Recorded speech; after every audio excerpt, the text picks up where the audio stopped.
Thank you very much, Mr. Chair, at magandang umaga po sa lahat-lahat. Kasama ng ating mga sa ating kalihim ng agrikultura, NRDA family. Mr. Chair, let me go back to the statement of Secretary Kiko earlier. He mentioned that the rice tariffication law of 2019 removed the ability of NFA to sell rice and corn. Can we have that confirmation again, sir? Yes, Mr. Chair.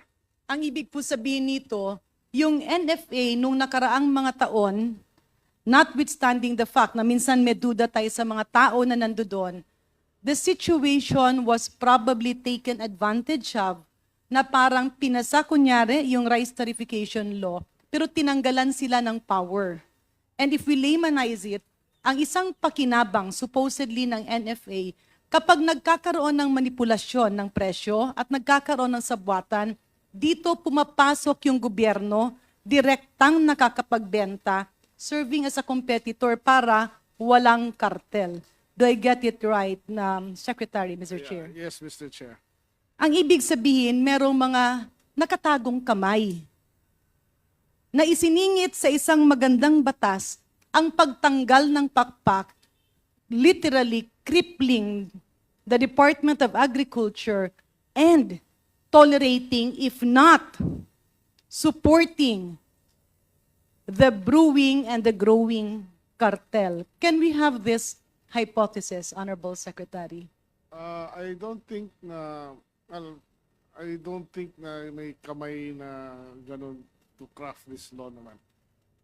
Honestly, maybe it's just a consequence of trying to do something right. Supposedly that's something right na tanggalan yung NFA, i-liberalize ito para wala nang kalokohan dito, pero ito yung epekto. Okay, parang knee-jerk reaction na dahil nagkaroon ng kontrobersiya yung mga tao na inappoint sa ahensya, hindi yung ahensya itself, ang ginawa is pinatay yung tulong ng ahensya sa taong bayan, parang ganon. Parang ganun, Mr. Chair, dahil nung pag-upo namin din, nagkaroon nga ng kaso yung previous NFA chairman, administrator. Nung pumasok kami doon ngayon, nireview namin yung historical at marami pa kami mga audit records from the past. Nakita rin talaga, marami talagang kalokohan. Malaki po ba, Mr. Chair, Secretary, ang dagok nito sa presyo ng bigas? Itong kakawalan pagtanggal ng power ng ano? Yes. Yes, nung nawalan ng power NFA, basically everybody or anybody can actually talk among themselves in the palengke level, and parang kung tayo na sa isang palengke, pwede tayo mag-usap-usap na at wala nang makapagpigil kung anong iset natin presyo. On the Parang palengke nawalan level. ng bantay. Yes, Mr. Yeah. Chair. So, Mr. Chair, be that on record that the taking away or the removal of the capability or the power of the NFA to sell rice and even corn, which is very important among sa feeds ng ating mga poultry, ang pagtanggal ng power ng NFA na magbenta ng bigas ay isa ngayon sa dagok na nangyayari, kaya tila nagkakaroon ng posibilidad ng pagsasabwatan sa retail price, especially giving the huge power to manipulate and dictate prices among the middlemen. Sang-ayon po ba kayo dito, Sec? I think it's the effect of epekto lang talaga ito ng pagtanggal Okay. ng powers. Yeah. So earlier, Secretary, na nasabi kasi ni Secretary Ralph Recto in his press release in June 2024, nitong taon na ito, ang sabi ni Secretary Recto, by slashing the tariff on imported rice from 35% to 15%, we anticipate a reduction of, biglang nag-crash yung phone ko. Nawala.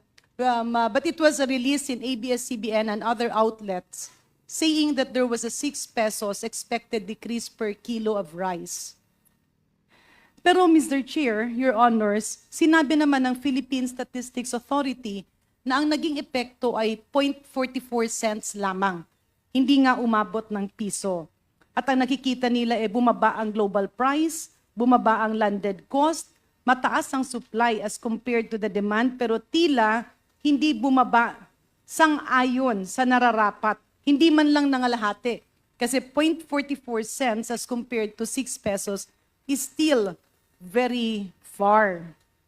Sa pananaw niyo po ba, Mr. Chair, doon sa ipinakitang flow ng Philippine Competition Commission kanina, there was a chart presented by PCC, and they mentioned the vertical aspect. Itong dito sa wholesaler, papunta sa retailer, tila meron dong mga middlemen. Yung po ba, kaninong ahensya ang pagpulis ng mga middlemen na yun? In my opinion, Mr. Chair, wala. It's a gray area. Tama. So, Mr. Chair, dalawa po ang punto natin dito. Una, natanggalan ng power ang NFA na magbenta ng bigas. Bakit ito importante? Dahil kapag nagkakaroon ng sabuatan sa baba, pumapasok ang gobyerno para magbenta at ibaba ang presyo. Pangalawa, tila itong niche ng nagkokontrola ng presyo ay wala pa masyado mga pangalan at walang mga mukha na nasa papel. Although alam natin nangyayari ito, inaamin ngayon ni Secretary Kiko ng Department of Agriculture na hindi sila matumbok dahil sa mga gray areas. With this, Mr. Chair, will this august body allow me to put forward a motion to direct the National Bureau of Investigation to investigate backwards from the retailers to the middleman to the wholesalers, or the wholesalers papunta dito sa mga middleman, papunta sa retailers, so that we can specifically identify the responsible people in terms of price manipulation. I so moved, Mr. Chair. Before we act on that, is the NBI around? I think we have an NBI. Can you please come forward?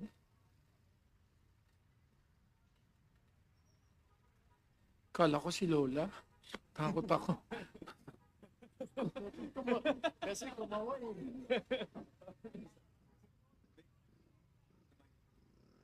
May I ask for the NBI? So ikaw.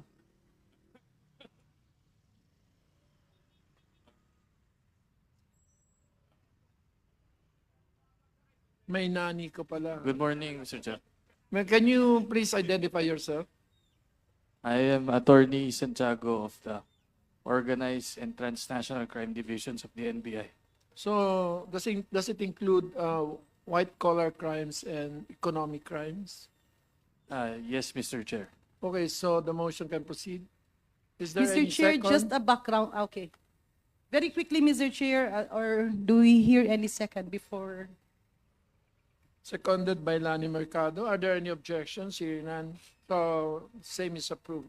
So, the instruction is for the NBI to go backwards. No, not here. Both ways, Mr. Chair. So let me just explain very quickly. Nung pong kapanahon na iniimbestiga ang sibuyas, ang daming tulakan, ang daming turuan, but the Honorable Chair here, Mark and Verga, can attest to that, na nung inisa-isa ko na, nakita natin yung mga nagtatago. Dahil iba ang sinasabi ng importer, wholesaler, iba naman ang sinasabi ng Farmers Association. Only to realize na yung nasa gitna, na siyang malaki ang kinikita. There was actually a jump of, I believe, 300 pesos, 250 to 300 pesos per kilo, profit only net for that specific person and organization na ngayon nga ay kinakasuhan ng NBI. Paano ito natin natuntun? Yung mga sinabi ng wholesalers at ng retailer, pinasa natin sa NBI and by pinpointing the specific steps. Sino yung bumili, sino yung pinasahan, saan pumasa, hanggang umabot sa supermarkets. With this, Mr. Chair, my motion was actually to do the same. From the wholesaler or the importer, meron pa silang next wholesaler.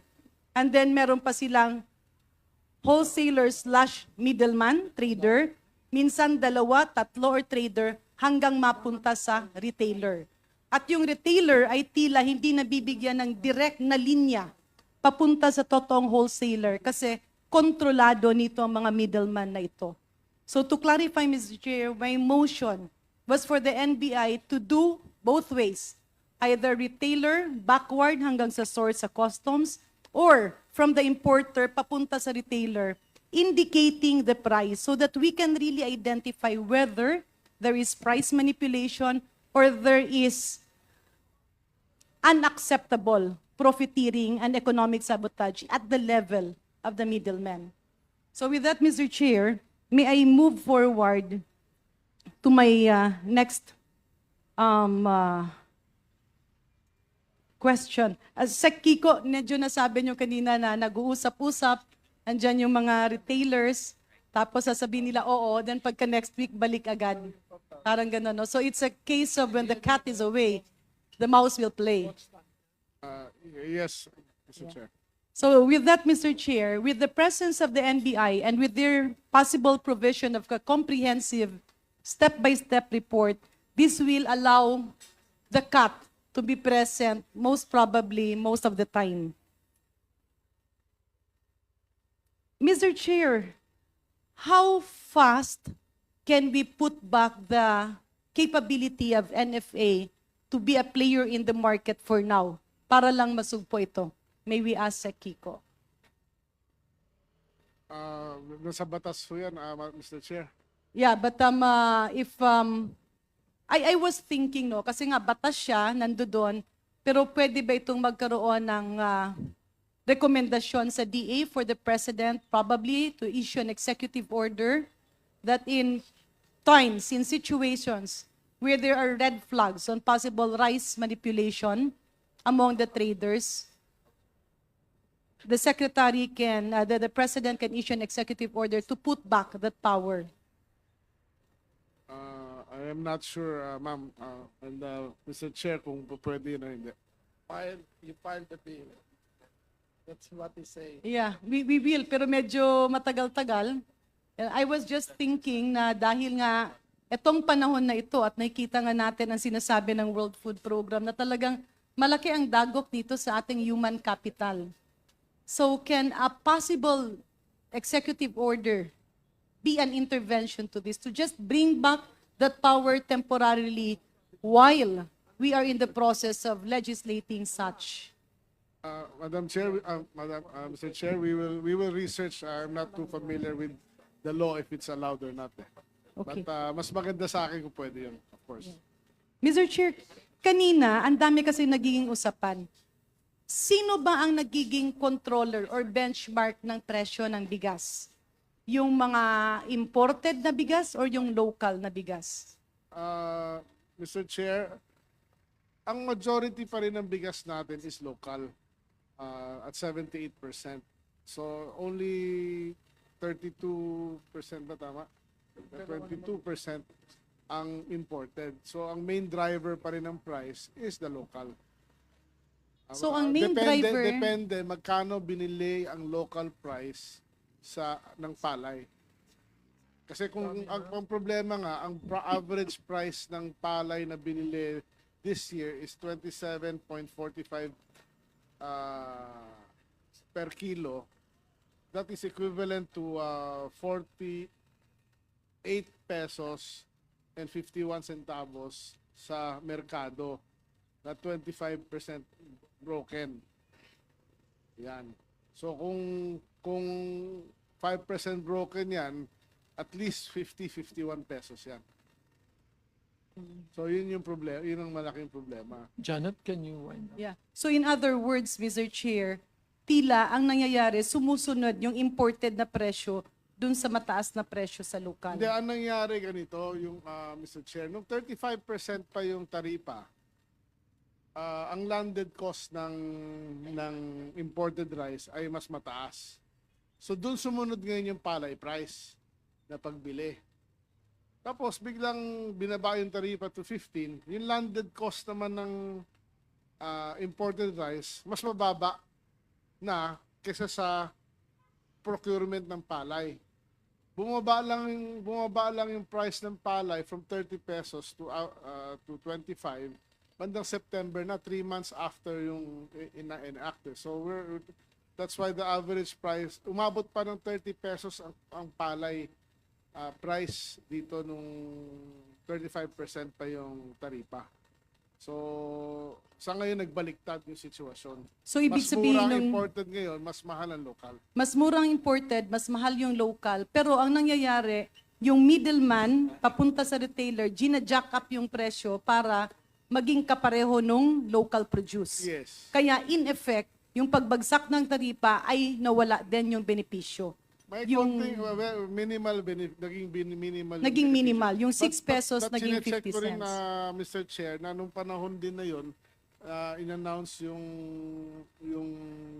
ni Sec Ralph yung kanyang yung 6 pesos. And ako naman actually nabanggit ko 5 pesos. 55 lang ang dollar noon. Ngayon nasa 58 na tayo. So that's all, that also affects na kaya yung 6 pesos na yan malamang hindi mangyayari yun. Mas maliit. But of course, I agree na may profiteering nga ng konti siguro nangyayari dahil bakit the PSA data we got is not 40 cents plus, it's 97 cents ang binaba on average. What they actually which should present, be around, which dapat at least 4 na piso eh. yeah, what was presented here was actually 44 cents. Sec, Mr. Chair, isa rin napansin namin, parang nag-iiba-iba yung data. Parang iba yung data ng Department of Agriculture, tapos iba naman yung data ng Bureau of Customs. Parang kumbaga sa quantity na ini-issue nyo, sa quantity na in-import base sa permit, at doon naman sa quantity na dumating, or minsan, yung nakikitang quantity ng bigas sa market ay tila hindi sang-ayon doon sa actual na nakikita sa customs. Do you have situations wherein the quantity of rice is not declared? Kasi magiging dobleng dagok to eh. Binagsak na nga yung buwis, binagsak yung taripa, may price manipulation na, yung imported mababa, yung local mataas, pero grabe ang profit sa imported. Tapos may possibility pa na merong nagtatago or sabihin na natin binabaon yung ibang bigas na pinaparating. I'm happy to say naman na ngayon yung data na importation ng customs and ng DA nagtatali na for the last. So walang nagbabaon. Na kunyari sa yung last 6 months, I guess na nagtatali na kami. Kaya I'm very happy. At medyo maganda naman ang coordination ko with Commissioner Rubio about all of this. kasi sa nakita namin mga papel sec nung kahapon, medyo nagulat kami kasi parang All Souls Day eh. May manakakabaon.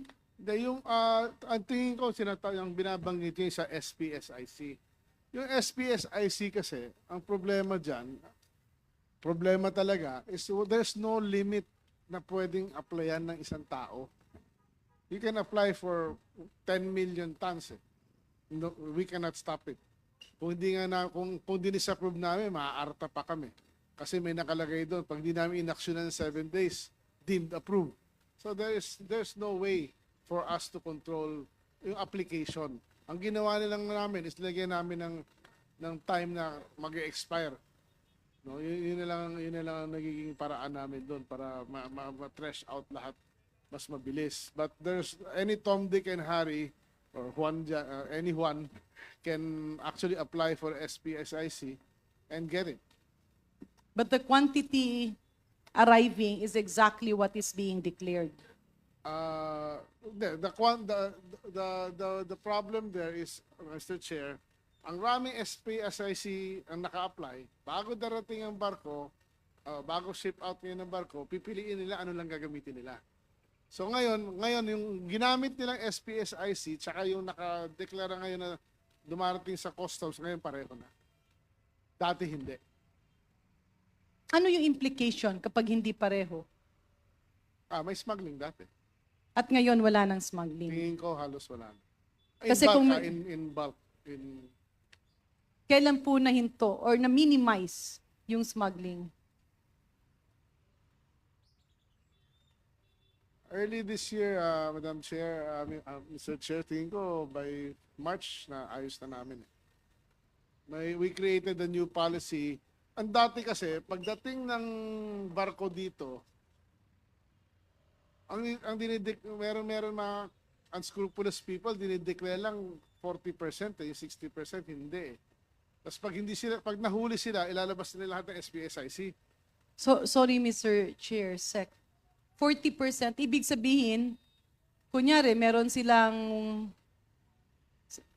let's say 50,000 metric tons ang i-declare ni, sabihin na natin sa 100 ang i-declare nila, 40 lang, parang ganon. Yes, Mr. Chair. Meron Meron kami nahuli, 20% lang dineclare. and was, ito ba ay, That is the difference between the data last year. Last year's data is 3.5 million lang ang na-import. pero Ngayon- yung actual na na-import ay hindi Ngayon 3.5. 4.5. So Pero- 1 million tons yon. Pero yung 1 million tons na yon, hindi naman totoong, hindi na-import, kundi nalibing, natago. Parang ganon. So, Sec, ano ito? Parang negosyante, importer, wholesaler, Negosyante yun. negosyante. Nabigay na namin yung data sa ating... Yeah. With this, Mr. Chair, I further move that we get the circumstances regarding this situation. Kasi hindi naman, pwede kasi magpalit lang ng pangalan, magpalit ng anyo, at ipagpatuloy po rin. And maybe this is something that the NBI can also investigate. So, Mr. Chair, allow me... Madam and Mr. Chair, I would like to commend naman Customs with working with us at na-solve namin yung issue kasi I don't want Yes, to yes. penalize them. We believe Customs has already been, they have also given us some substantial information. With that, Mr. Chair, may I move that the NBI include in their investigation the specific situation mentioned by the Department of Agriculture where only 20% was declared. We will inform what the Honorable Secretary has referred to. Yes. Yeah. And I think Sec Kiko will be leaving. So No. I can just have 2 questions to the World Food Program. Can we lampas ka ng 15 minutes? Loves you, Chair. Very quickly, very quickly. 1 question to the World Food Program. Happy birthday. Yes. Thank you for that birthday gift, Mr. Chair. Mr. Chair, hindi pa rin kasi ako makatulog. Sir, you speak Tagalog or? Oh, I have to spoken in the English. Ako? Napasubo ako yata. You're handsome, sir. You have good skin. Okay, naintindihan ako, boss.